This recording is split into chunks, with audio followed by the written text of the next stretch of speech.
আসসালামু আলাইকুম। আশা করি আপনারা সবাই ভালো আছেন। আপনাদেরকে মাওয়ার নদীর পাড়ের কিছু অসাধারণ দৃশ্য দেখাবো, যা দেখে আপনারা মুগ্ধ হয়ে যাবেন। তার আগে আপনাদেরকে লোকেশনটা দিয়ে দিই। আপনারা প্রথমে যাবেন মাওয়া চৌরাস্তা, আর চৌরাস্তার থেকে আপনারা যাবেন মাওয়া মাছঘাটটা যেখানে, ওইখানে মাছঘাটের সাথেই নদীর পাড়ে অসাধারণ কিছু জায়গা রয়েছে। যখন আপনারা মাছের আড়ত পেরিয়ে যাবেন তখন দেখতে পারবেন অসাধারণ কিছু দৃশ্য, সবুজে ভরা, এবং মাঝখানে রয়েছে কিছু দোকানপাট। চলুন আপনাদেরকে দেখাই। সামনে আপনারা যে দোকানগুলো দেখতে পাচ্ছেন, মূলত এই জায়গায় এই কয়টা দোকানে রয়েছে। আর যখন আপনারা এই যে ছোট্ট একটি সেতু পার হয়ে যাবেন, তখনই আপনারা পেয়ে যাবেন দোকানগুলো। আর চতুর্দিকে দেখতে পাচ্ছেন, এদিকে আপনার একটা নালার মতন তৈরি করেছে, সেই জন্য সেতুটা তৈরি করেছে আর কি, কাঠের পোলটা। আর এই যে দোকান চারোদিকে, এখানে রয়েছে অনেক সুন্দর সুন্দর জিনিস। দেখতে পাচ্ছেন চরকিটা কত সুন্দরভাবে ঘুরছে বাতাসে। আর এই যে উপরের দিকে যাইতাছি, এই উপরের দিকেই রয়েছে মেন আকর্ষণ। আর যখন আমি উপরের দিকে যাবো তখনই দেখবেন যে কি সুন্দর দৃশ্য, প্রাকৃতিক দৃশ্য দেখে আপনারা মন ভরে যাবে। এত সুন্দর দৃশ্য যখন আপনারা দেখবেন, আসবেন এই জায়গায়, তখন আপনাদেরকে এই জায়গা ছেড়ে যেতে চাইবে না মন।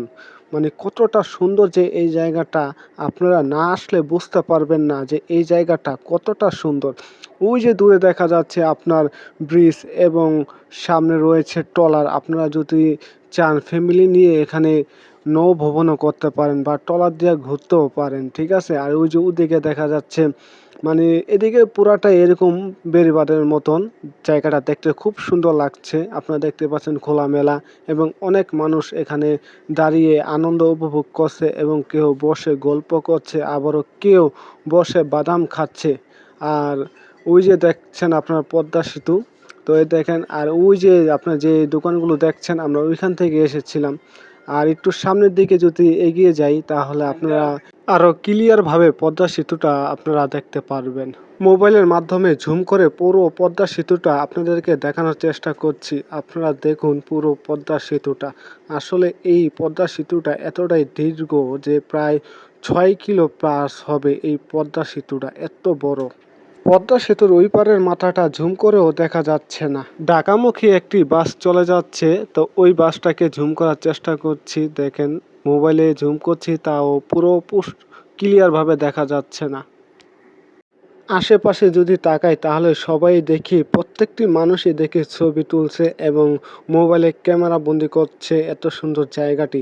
তাহলে আমি কেন ক্যামেরা বন্দি করব না? তাই আমি একটু ভিডিও রেখে দিলাম স্মৃতি হিসাবে, যাতে পরবর্তী সময়ে এই ভিডিও দেখতে পারি আর এর সৌন্দর্য একটু হলেও উপভোগ করতে পারি। আপনারা মোবাইলের মাধ্যমে এই জায়গাটা যতটা না সুন্দর দেখতে পাচ্ছেন, তার চেয়েও বেশি সুন্দর যদি বাস্তবে এসে এই জায়গায় ঘুরে যান, তাহলে বুঝতে পারবেন যে এই জায়গাটা কতটা সুন্দর।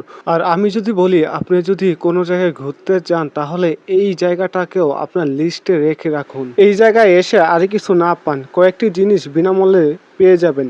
এক হচ্ছে আপনারা সুন্দর প্রাকৃতিক দৃশ্য পেয়ে যাবেন, আরেক হচ্ছে প্রাকৃতিক সুন্দর এবং মিষ্টি বাতাস উপভোগ করতে পারবেন, আরেক হচ্ছে পদ্মা সেতুর ভিউটা আপনারা সুন্দরভাবে দেখতে পারবেন। আর এখান থেকে যেগুলো নিয়ে যেতে পারবেন সেটি হচ্ছে সুন্দর একটি জায়গা, স্মৃতি এবং সুন্দর মাইন্ড। আপনি যদি এখানে আসেন, তাহলে আপনার পৃথিবীর সব চিন্তা ভাবনা, দুঃখ কষ্ট দূর হয়ে যাবে এক নিমিষে, 1 মিনিটের জন্য।